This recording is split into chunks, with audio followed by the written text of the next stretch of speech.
Today for the Bitcoin price, dear ladies and gentlemen, something crazy is once again happening in the Bitcoin charts. I will talk about my trades, my price targets, my multi-million-dollar trades, but more importantly, what is going to happen to Bitcoin right now in the immediate short term. Welcome to this beautiful live show. Smash up the like button as always. Share this video with your friends and let's get straight into it. I want to see the comment section go on fire right now.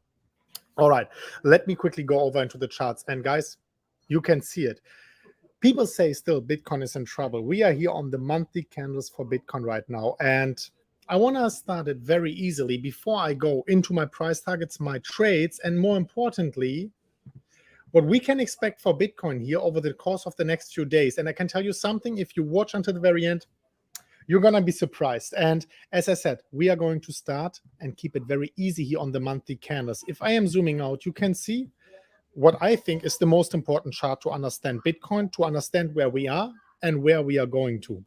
First of all, guys, few more likes here. I can see it's popping in. I really love you guys.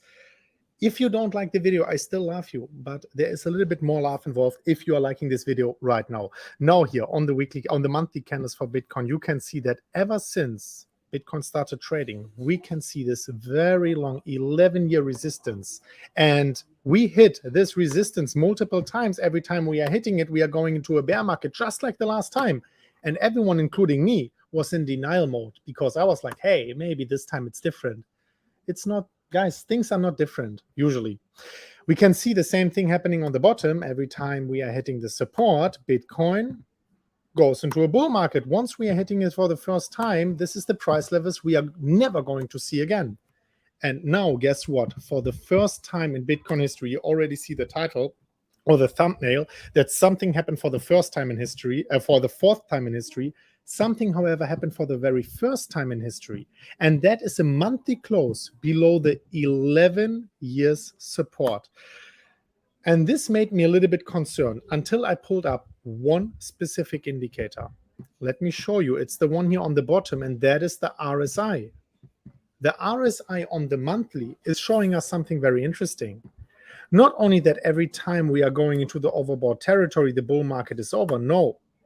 Every time Bitcoin dips down to the 44 level, look at the bottom of the screen. Every time Bitcoin is dipping down to the 44 level, that, dear ladies and gentlemen, is the moment the bear market is over. Now this is happening again. Every time. Yeah. Did you just steal my show, bro? Sorry, man. How did you make it into this? Did you just jump on the show before me?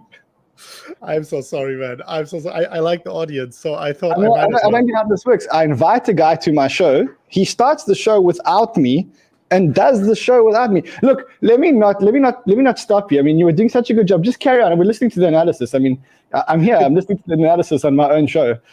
All right. I see people going crazy. I hope you guys forgive me. I mean, I don't want to steal anyone the show, but I thought this lovely audience, I want to talk to them. It's like you invite a guest to your house and then he starts basically taking your best whiskey and serving it to all the other guests. You know, that's pretty much what he did here today. But listen, your analysis is brilliant. So carry on, Karen, because it's exactly what I want to be talking about today. Carry on. Keep going on with your charts, bro. All right. So the beautiful thing is, and I think it is a beautiful thing. By the way, thanks for having me, my man. Thanks for having me. Exactly, yeah, you're saying it. Everyone right now, not everyone, but the vast majority of people is bearish. Actually, very sophisticated traders in the space, I know personally, including, of course, all the retail, are expecting prices of 14,000, 12,000, 9,000. And Ran, I don't know, maybe you remember in 2018 November when we hit $3,000, 3,100. Even at this time, one of the most popular traders, and I like him myself, Tone Vase, was expecting the price to go down to $1,000, right? And everyone was, this is not the bottom. That's actually my most powerful indicator. When you hear it left and right, and people are starting to laugh about trades like this, I can show you here on the bottom. It's no brag, but I opened this trade, I showed it live. It was underwater for a long time. People were laughing at me. Still people laughing at me for not closing it down here with these, yeah, I have to admit, good profits. When this is happening and the vast majority is sharing the same opinion, we are going lower.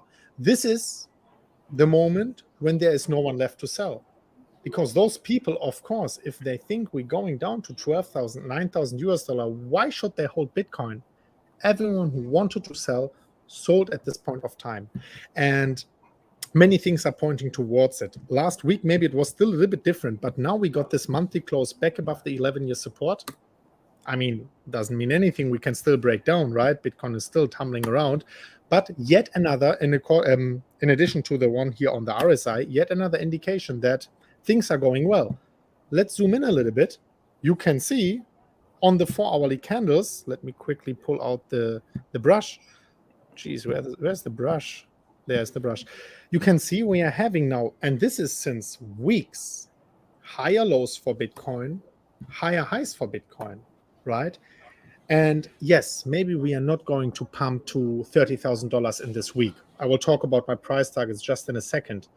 But, I mean, even maybe there is a little bit more downside in this week. You can see here, if this is the beginning of a parabola, of course, we can still go down to 22,000 US dollars. What I'm expecting, though, is that 17,500 was the bottom for Bitcoin, and that my next price target, I actually have to go down here to the weekly to show you this. So far, we are so aligned, Chris. I want to hear your next price target, because if it is anywhere near what my price target is, yeah. Wow. Okay, because so far, everything you said, but I'm looking at different indicators, though. I'm looking at completely different indicators, and I'm getting to exactly the same outcomes as you. Yeah, but that is beautiful. What we want is confluence, right? We don't want just like one or two indicators pointing towards the same direction. We want a basket of indicators actually giving us confluence and therefore also confidence in these price targets we are quoting, right? Yeah, exactly. So let's look at your next price. You say your next price, that's the price until we meet some kind of resistance, right? I mean, obviously, we are right now already meeting resistance around the $24,000 areas here where we are right now. But let's say we break it. My next 28. resistance area is, of course, I don't know what's yours, but you can let me know afterwards. This area here, this huge area where for a year we found strong support, and we all know it. Trading rule number 1, very strong support, once broken, becomes new, very strong resistance. And this was the strongest support we have ever seen for Bitcoin, between 28 and 30,000 US dollars. Now that we are below, you saw we were mingling around here in May for weeks. Now that we are below, once we are breaking this very important level where we are at right now, my next target is roundabout 28, 29, 30,000 US dollars. My profit taking area is though around 28, because I don't want to be front run by the market. These trades, I'm going to take profits before 28. Once we are breaking through, obviously, I'm looking out to scoop up a little bit more on the trades. And now let me know, what's your target? Okay, so first of all, guys, welcome. I didn't get to welcome you to my own show because Chris hijacked us, but I couldn't have imagined a better hijacking. So Chris, welcome, buddy. To you guys who are watching, welcome. If you're not subscribers to the channel, if you're part of the 14% or whatever that's still not subscribing to our channel, now's a good time to subscribe. If you are subscribed, well, then just smash the like button and give us some love. And there's a million and one reasons to give us the love. That's for sure. Today, I want to talk to you about a whole lot of reasons why I'm bullish. And I'm actually one of the few people that actually believes this rally and is actually starting to buy up in Australia. And I'm going to show you a few indicators in a second. Chris, your analysis was exactly aligned to mine, just with a different set of data. I want to show you some of the data that I'm looking at. Let me know what you think of my data. It's not as good as your data, but it is somewhere there. So I think the first thing is, let's look at the Bitcoin chart. We had the higher highs, as you've said, for the first time. And if you look at the shorter time frame, you've got a whole series of higher lows and higher highs. You can kind of see that over here. But more importantly for me is the 200-week moving, the 200-week moving average, the 200 WMA, which is the longest trend indicator that we've got on Bitcoin. And I always said that if we break above this in a short period of time, and I define short period of time as 5, 6, 7 weeks maximum, then what I can conclude is that we're going into that this here was a black swan, just like COVID was a black swan. And so, you look at all these cascade of liquidations that we had, and we say, okay, you had this cascade of liquidations, and if we still believe in Bitcoin and Bitcoin is still following the major trend, which is the longest trend that we have, then to me that's a positive sign. And what happened was I said, look, if we break above the 200-week moving average, and then I can substantiate that with a whole lot of other information, then to me that's a sign of actually starting to buy. Because what I know is that any time that you buy close to the 200-week moving average, you can see COVID over here and you can see in 2015 over here, these are the results. So in 2015, if you bought as soon as Bitcoin touched the 200-week moving average, there was a 7,000% parabolic rise after that. In 2020, which was the COVID crash, if you bought when Bitcoin touched the 200-week moving average, you had 1,100%, and now we just touched them within 7 weeks. I did say that if Bitcoin stayed below that for a long period of time, the thesis is completely invalidated, but this time we broke up above it. And so for me, that was the big sign that I could start looking for other indicators to confirm, and I'll show you a whole lot of other indicators in a couple of minutes, which actually show that this is probably a good time to be buying. What do you think about that? I absolutely agree, and actually, if I go over to the charts, I have the 200 MA here as well. As you can see, the blue line. I saw your thumbnail and I thought, you know what? I'm not going to steal the whole show. I will leave this to you. Definitely such a freaking important indicator. And when we closed Sunday above it, I was almost opening champagne bottles, man. As long as they were your champagne bottles and not my champagne bottle. I want to show you another chart. Speaking of parabolas, I want to show you another chart because this is actually a very cool chart. So what's been driving the Bitcoin price is it's been the dollar, well, the inflation and the dollar index, the dollar getting stronger, the inflation woes getting much more worrying. But look at this. Look at this chart over here. So this is a chart of the DXY, the dollar index. And you can see that the dollar index has actually been going parabolic since May 2021. The dollar index has actually been going parabolic. And what we've just had now is we've had a breakdown of the parabola by the dollar. So if you look at the DXY has actually just broken under the parabola for the first time since May 2021. So for me, that's another confirmation sign that says maybe the dollar has also peaked. And if the dollar has also peaked, then that should start coming down. It's going to start coming down and coming down quite aggressively. My confirmation on that chart is looking at US interest rates. And there's a head and shoulders on the US interest rates on the 10-year, which has broken down significantly. So we've had a huge breakdown in this US 10-year yield. And that's another sign for me that the dollar is going to continue to weaken. And if the dollar continues to weaken, then I think that we're going to start getting a slightly more bullish market. Yep, I agree. It's a very nice approach, actually, to look at the dollar index because there's like so much correlation going on. Many people are saying Bitcoin is correlating with the stock market, but it's in fact the stock market correlating with the DXY and Bitcoin correlating with the DXY. So it's like some cross correlation happening there.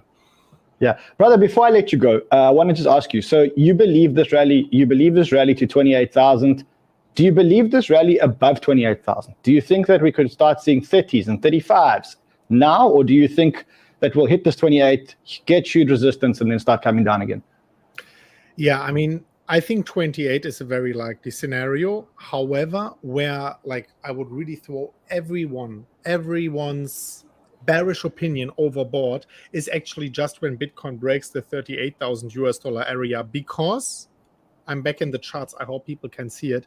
Not only that we have basically the VPVR point of control, if I'm zooming in a little bit more, exactly at this $38,000 areas. Now we also have, if I am pulling out the EMA ribbon, let me quickly here go to the EMA ribbon. We have it also round about 36, 37, 38. So I think this is a very, very important area of interest for Bitcoin, these levels. And also if I am pulling out the fib level, just pull it to 64, something like this. You can see that we have the, just a second. Oops. I have to, fat finger alert. Let me quickly pull this out. At least you're not trading, bro. At least that's not a trade. Oh, wow. When my fat fingers come out and trade, sometimes I'm hitting the wrong button. All right, here, let me pull this out. If I'm pulling this from the bottom to 69,000, then you can see also the first fib extension level is also at 39. So I see this as a very, very important area next to the 28, 29. So there is a lot, and it's the same in every bear market. There's a lot of resistance above us. I think if we are exposed in trades, makes sense to take profits before we are hitting it, because sometimes we are wrong. Maybe it's not the beginning of the bull market. I think so, but maybe not. Brother, listen, thank you so much. Thanks for stealing my show. I couldn't have imagined a better person to steal my show. You know, I'm a big fan and a brother at heart.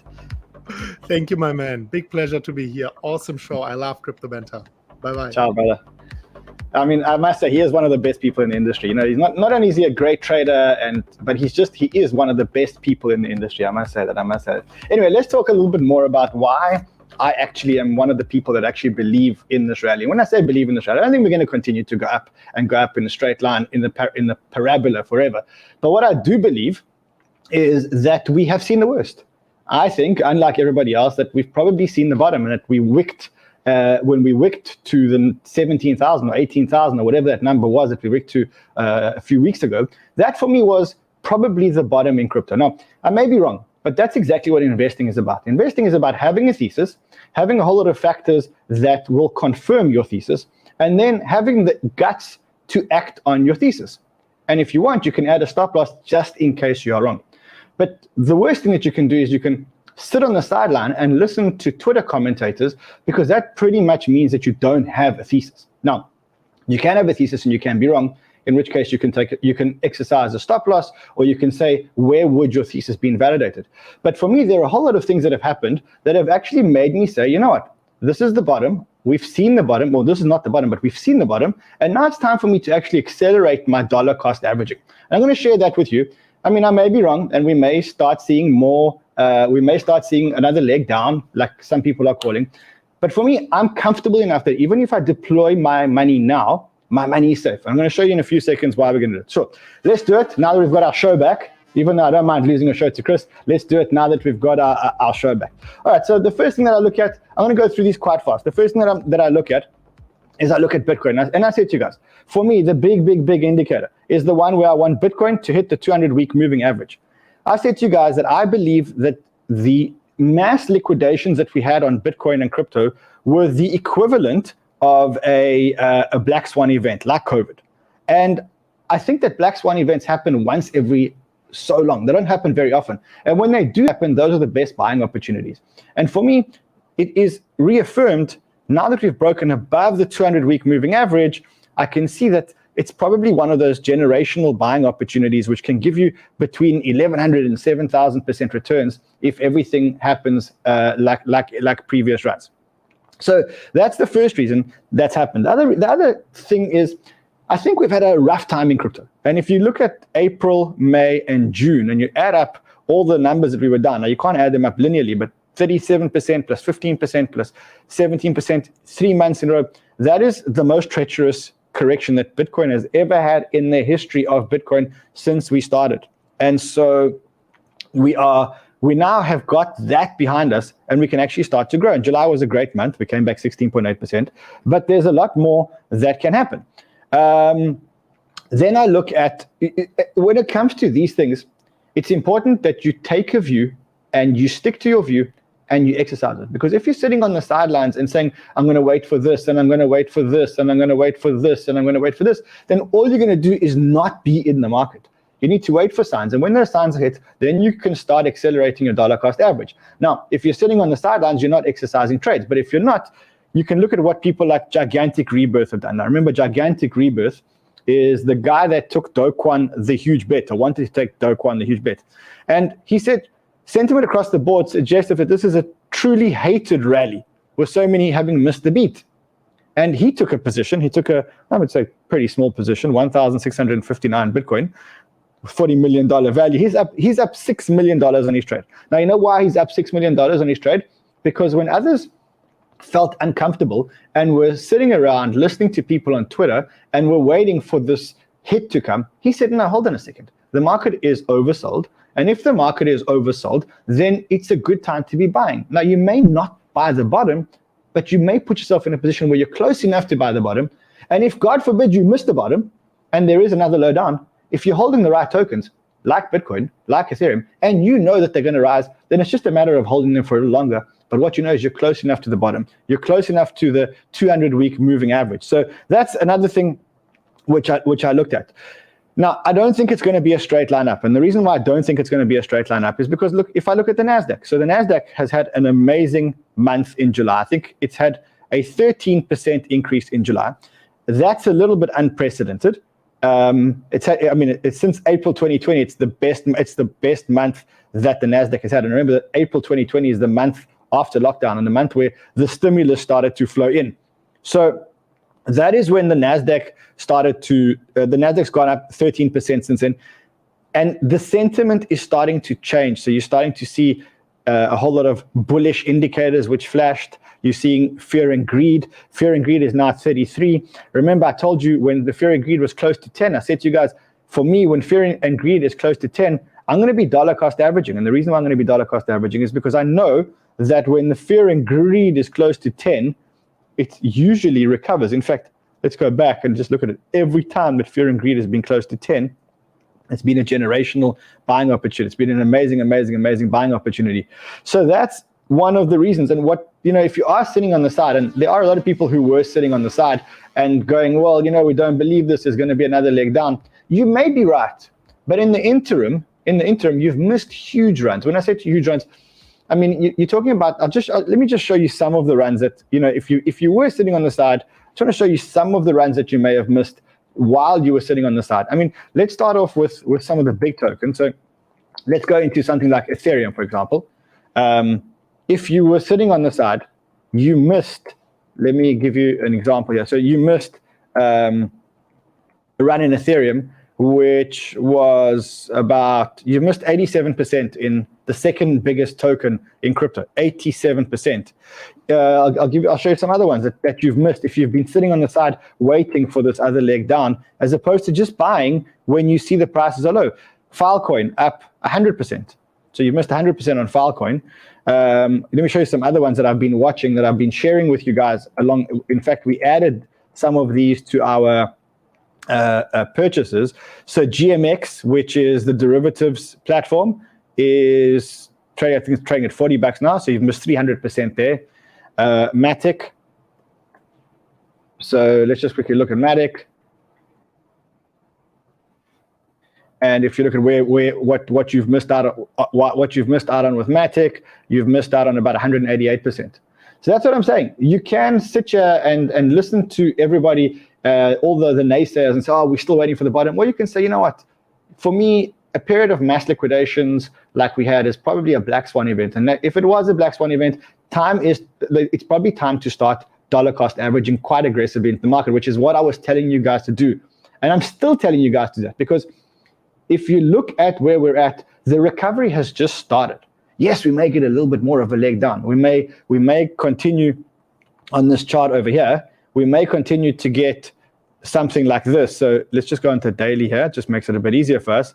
So you may get let's just get a brush. So you may get something like this, and you may start coming down, and you may start coming down to 21,500, and then you may start getting something like that. So, and just get a series of higher highs and higher lows.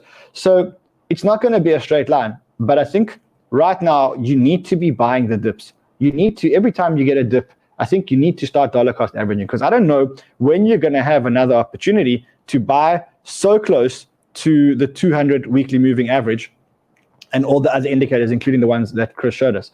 So that's what I'm looking at. I'll show you a couple of other indicators that I'm looking at. Let me just call them up onto screen here. I'm looking at two types of indicators, or three types. The first type of indicator I'm looking at is I'm looking at a macro indicator. So I'm looking at the macro environment, and I'm saying, am I comfortable in the macro environment that the macro environment has hit a bottom? Am I comfortable looking at the on-chain data? And then am I comfortable looking at the fundamental data? When I combine those three, those are all telling me that I should probably be buying. And I'll show you what I mean. So let's start off with macro. From a macro point of view, what's been driving this narrative is inflation. Everything about this is inflation. How is the Fed going to respond to inflation? And what my belief is that we've seen inflation peak. So we know that we had inflation at 9.1%. And now I think we've seen inflation peak. I think August is maybe another high month for inflation. But then September, I think inflation is gonna start coming down. And the reason why inflation is going to start coming down is because commodities prices have come down. rental prices, if you look at the US housing market, the US housing market is now heading into a recession, and that's from the National Association of Home Builders. He said that the US housing market is now starting to go into a recession. You also have gasoline prices down. Now, one of the reasons why gas prices are down is because the price of oil has come down and the price of gas has come down. But the other reason why gas prices are down is because Biden has unlocked all the strategic supplies that the US has, so bringing the price down a little bit artificially. So my narrative here is that the inflation play is now starting to taper off. And this whole narrative of the market coming down has been because of inflation. And I think we're going to get inflation improving. Now, the market is telling you that my thesis is right. Because if you look at the US dollar index, well, you look at interest rates first. Interest rates are starting to come down a lot in the US. The 10-year treasury yield is coming down. And that's causing the dollar to get weaker. And for me, this is a huge thing because the dollar has broken a parabola. And when it's broken a parabola, it can come down quite fast. So this is something that I'm watching, and I think it's going to be pretty good. So that's what I look at when it comes to inflation. The next thing I look at when it comes to this is I look at earnings. How are earnings? Because if earnings start coming down a lot, then the markets are going to come down a lot. But if we saw earnings last week, we had a couple of misses, and then we had a couple of companies exceed the expectations. What we didn't get was every single company hitting or missing their earnings forecast. So for me, right now, I say, okay, hold on a second. Earnings for me, great. Right now, that's done. What am I looking for now? I'm looking at the on-chain metrics. And the first bunch of on-chain metrics that I'm looking at, or the first thing in on-chain metrics that I'm looking at, is what you guys said in the comments, which is leverage. And to me, I know the leverage is out the market. The leverage is out the market from an on-chain perspective, even though we don't have a reliable indicator to go and check it. But the leverage is also out the market from an off-chain perspective. So when I say off-chain leverage like Celsius, leverage like Three Arrows Capital, leverage like all these Voyager, all these funds that were loaning out money on leverage that was not really recorded on chain. Well, that's out the market now. That leverage has been flashed out the market. And I think that the fear and panic of all of that flashed all the other leverage out the market. So from that point of view, I think the leverage is out the market.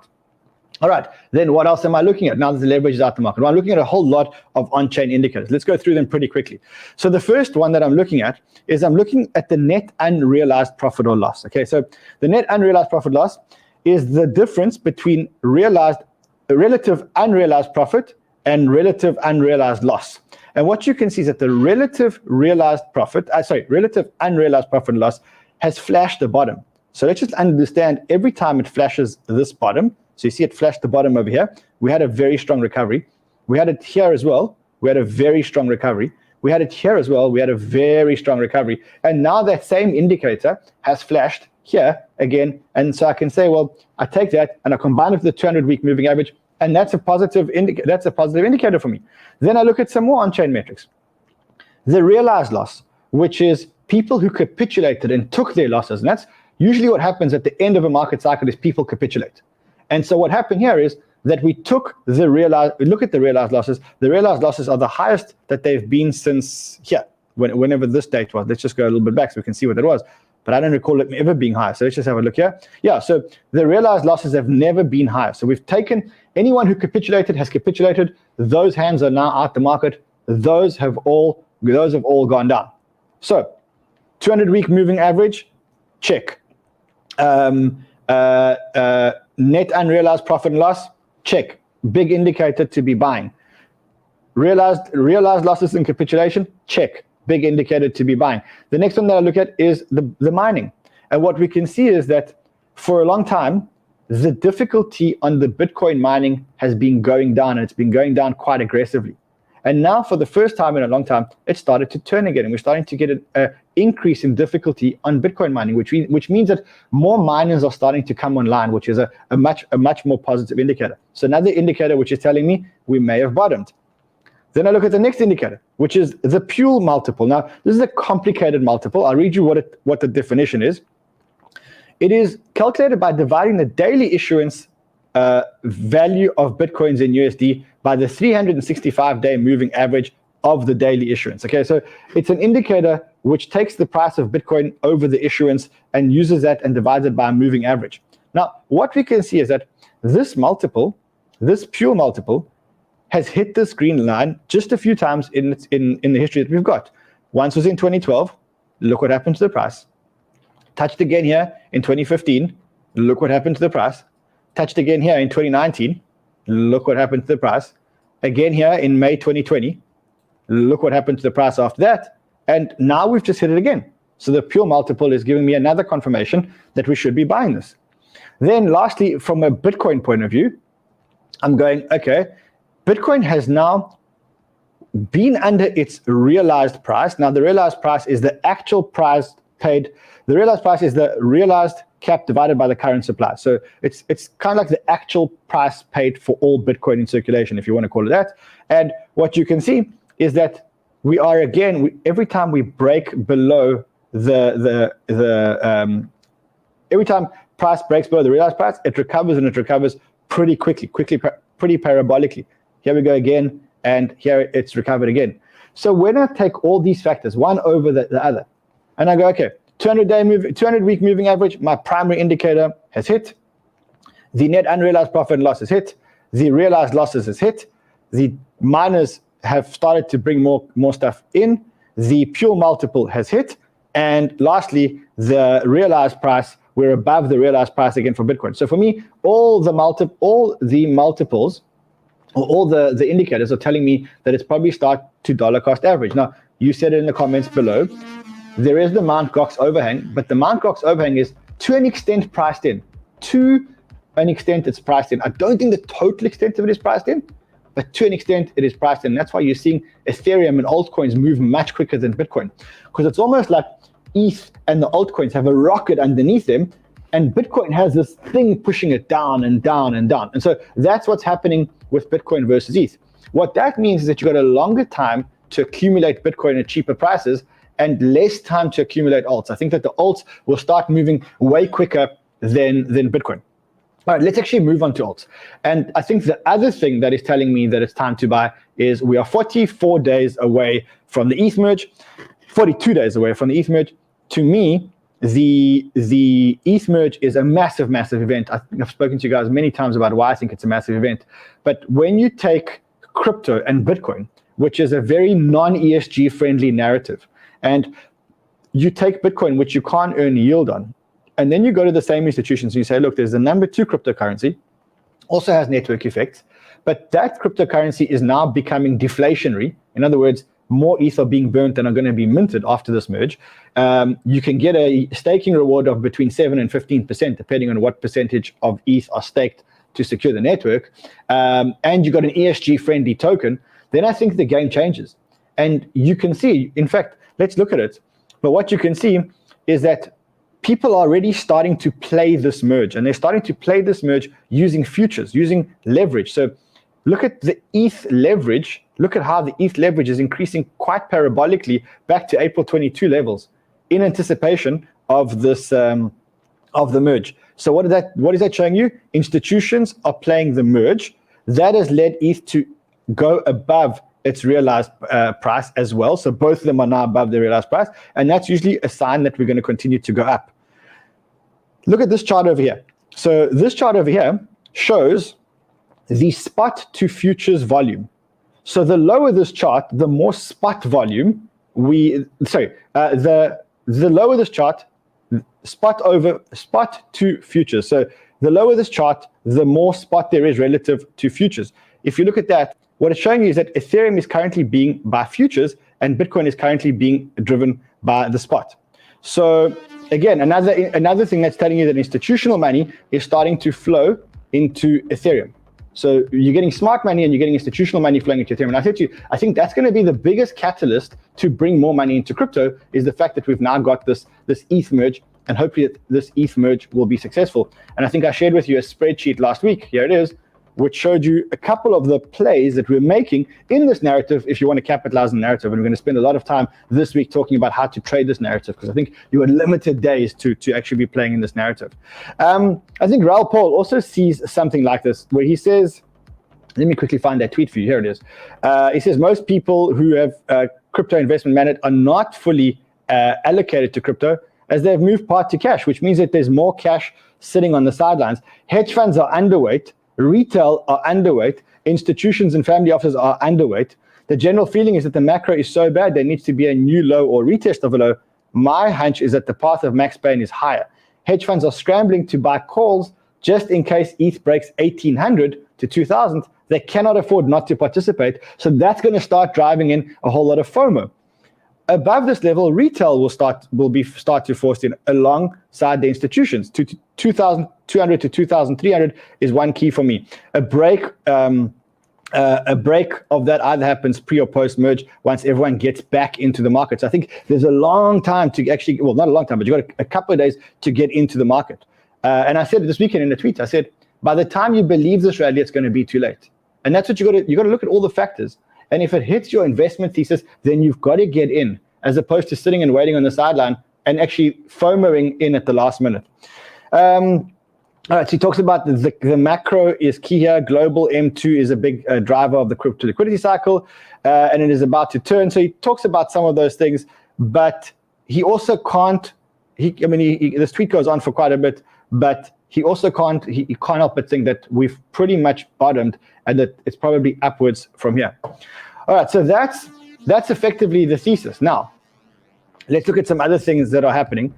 We're also seeing altcoins respond. And remember, as I said to you, altcoins are going to respond much faster than Bitcoin. One, because they've been completely oversold. Two, because altcoins don't have the Mt. Gox overhang sitting on top of them, right? So Bitcoin's got this Mt. Gox overhang, but altcoins don't have that. And so altcoins, basically, when good news comes in and the market thinks they're going to run, you're going to get a massive explosion. Now, Sheldon and I usually call this popcorn season, because it's like you get this like heat in the pot, and then every now and then you get this pop. And when these things pop, they pop like 100% or 80% or 60%. And so you've got to make sure that you're in the market. If you're not in the market, then you're going to watch these pops and you're going to go, damn, I missed that one. Damn, I missed that one. If you do get in the market, and let's say we're wrong, okay? So let's say we're wrong about our thesis. But let's say you buy these tokens today. You know that these tokens are going to recover at some point in time. You know that Matic is going to recover at some point in time. Filecoin is going to recover at some point in time. Arweave is going to recover at some point in time. It just means that your holding period becomes longer. So if you're buying good quality stuff, then all you're doing is you're just increasing your holding period. That's all you're doing, just increasing the holding period slightly. So let's look at some of the ones that actually popped this weekend. Let's start. Let me just get a chart for us here so we can look at them. The first one that popped this weekend is Aave. The reason why it popped is because there was a proposal to launch a stable coin on Aave. Now, this doesn't look very big on, let me take you to the hourly chart and just show you what happened when this proposal happened. So here it is. It went up 20% in a couple of hours. In fact, in 2 or 3 hours. Why? There was a proposal to create a stable coin called GHO. GHO can be minted against a diversified set of crypto. GHO provide benefits via the Aave DAO by sending 100% of the interest payments on GHO borrowers to the DAO. So they're going to create a stable coin which is collateralized by a wide variety of assets. Rose, another one which exploded. Let's quickly look at Rose just so that you can see why these things are exploding. And why I'm showing you this is because I'm trying to show you that as soon as there is real good news in the market, tokens are going to explode. So Rose exploded last week. Right now it's 81%. It was 100% up. It's now 81% up. Why? Well, they've got a partnership with Meta. And what they're going to be doing with Meta is building AI models using Rose's technology. So that's another one. ApeCoin, another one which exploded. Let's quickly look at ApeCoin. Why I'm showing this is not because I want you to get into these coins, but I'm trying to show you that if you're not in the market and news comes out, because there is this positive undertone specifically around altcoins, you're missing out on huge opportunity. So ApeCoin is up 30%, 29.29%. Why? Because they're going to start staking. They're going to start opening some staking options. So another one that's up. Filecoin up. I showed you guys 100%. YFI, another one which exploded this weekend. Why did it explode? Because whales are starting to buy it. Why are they buying it? Well, they obviously have a reason, which we'll find out in a few days, right? So, or maybe we know, but we're just not telling anyone. Here we go. YFI up 83%. Could be also because of as part of the ETH Merge play. So what I'm trying to show you guys is that if you're sitting on the sidelines you're not doing yourself any favors. If you're sitting here and you're listening to all these naysayers who are saying, oh, there's going to be another leg down and another leg down and we might get 17,000, they may be right. But if they're wrong, you've missed a generational buying opportunity. If they are right, it just means you have to hold your best coins for a little bit longer before you see returns, because markets always recover. And when they do, they always recover sooner than you expect. And they're going to leave you in the dust. Now, I'm not saying we're not going to come down, because I do think that the NASDAQ is going to have a slight correction, slightly, because it's had one of its best months. But once that happens, you got to use every dip as a buying opportunity. You got that? It's pretty simple, right? Pretty simple. All right, let's look at some other news. There is some other news that I wanted to share with you. I found this very interesting. Not this, but okay, we can talk about this. I found this super interesting. Tiffany announces an NFT-backed limited edition crypto punk pendants. So what you have to do is you have to buy an NFT, which will cost 30 ETH. And that will give you a real crypto punk pendant. So what they're doing is real world businesses tapping into crypto businesses to try and get users, which is, for me, huge, because what it shows is that not only are people excited for crypto as crypto, but they're also excited to tap into crypto culture and crypto communities. And the more they do that, the more adoption they're going to encourage. So that's huge. I mean, for me, huge news. And if you are a CryptoPunks holder, I think it'll be, amazing to get one of these NFTs and get yourself a real life Tiffany pendant. The court case of Craig Wright versus Peter McCormack. So the court has ruled, and they have awarded Craig Wright a whopping £1. Yeah, you heard me out. £1 in damages from Peter McCormack. So who made money here? Well, the lawyers. The lawyers are the only people that have made money. The only people that made money here were the lawyers. Every bear market, yeah, every bear market. I mean, yeah, let's just read this. I mean, it's so crazy. Accordingly, I shall enter the judgment for Dr. Wright on the claim in the sum of £1. Imagine going to court, spending millions of dollars, hundreds of thousands of dollars in a different country. Remember, only to get £1. Some sponsor news. There is some sponsor news here. BitGet rolls out a $200 million protection fund for its customers to safeguard their crypto. And that's when it comes to hacks and stuff like that. So that's cool. We're going to be talking a lot more about BitGet because, they are one of our preferred exchanges specifically for our US users who can't use BYBIT and whatever else. Also, I should probably mention this. We're going to be dollar cost averaging again tomorrow. We're going to dollar cost average into slightly different coins because of the ETH merge. So we're going to keep dollar cost averaging into these coins, but also add in 1 or 2 coins because of the ETH merge. You probably want to watch that show tomorrow. Also, you can see that our portfolio is 5% up already in less than a week. And we've only allocated 1/3 of our cash in our portfolio. Again, that's the power of dollar cost averaging, and we're going to carry on. We're going to carry on dollar cost averaging there. Also, remember, our BYBIT competition starts, I think, in about a week. Tomorrow, I'll be posting the links. And all you need to do is have $250 in your account. Anyone can participate, but if you are a Crypto Banter, if you use the Crypto Banter link to open your account, then you stand a chance to win part of that $100,000. We're going to be doing weekly prizes as well as winner prizes after the 3-week trading competition. That starts tomorrow. So if you're not subscribed to BYBIT, go down below and subscribe to BYBIT. Lastly, I don't know if you guys saw this, but if you haven't seen it, go and have a look at it, because I think it's one of the best interviews that I've ever done, and I think it's important that you all go and watch this. So what you need to do is you need to go to Scott Melker's YouTube channel, and Scott interviewed me in Texas. And, I didn't know what the interview was going to be about. And eventually he started interviewing me, and I said to him, look, if you want to interview me about building a YouTube channel and a new age crypto media channel, that's cool. But I'm not willing to do it if you're going to tiptoe around the main issues. And I said to him, look, if you're going to do it, listen to this. It was complete. This is completely unrehearsed. I walked into the studio, and this is what I saw. So here we go.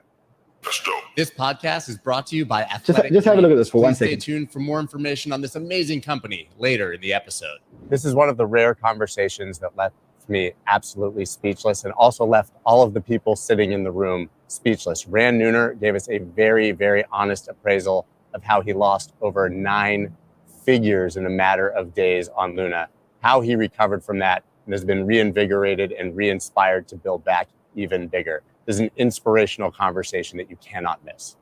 Alrighty, what are we talking about? Just I didn't know. What do you want to talk about? when is it coming out? I thought you were hosting me. Oh, okay, cool. When is this actually coming out? Just so I know. Sometime in the next few months. So we don't talk about Bitcoin price. So I was about to say, so we should keep it much more broad. Yeah, Than... I know what I want to talk to you about. All right, cool. Yeah, this is what I want to talk to you about. Yeah, building a media company in this very niche industry with incredible levels of nuance. So do me a favor, let's do it, but dig in. Like, don't be scared. Like, dig into the FUD, dig into the hate, dig into the. Like, so that's how it started, and I promise you it was one of the best interviews I've ever done. So if you haven't watched it, if you haven't done it, there is a link below in the description. Go and have a look at it. I think it just gives you an insight as to how I think and what I went through with you guys. Anyway, that's it for today. Thank you to Chris for stealing our show. I'll see you guys again tomorrow. Sheldina's back tomorrow. I think he might even do some live trading with us, hopefully. I don't know, we keep waiting for the live trading shows. I don't know if they come.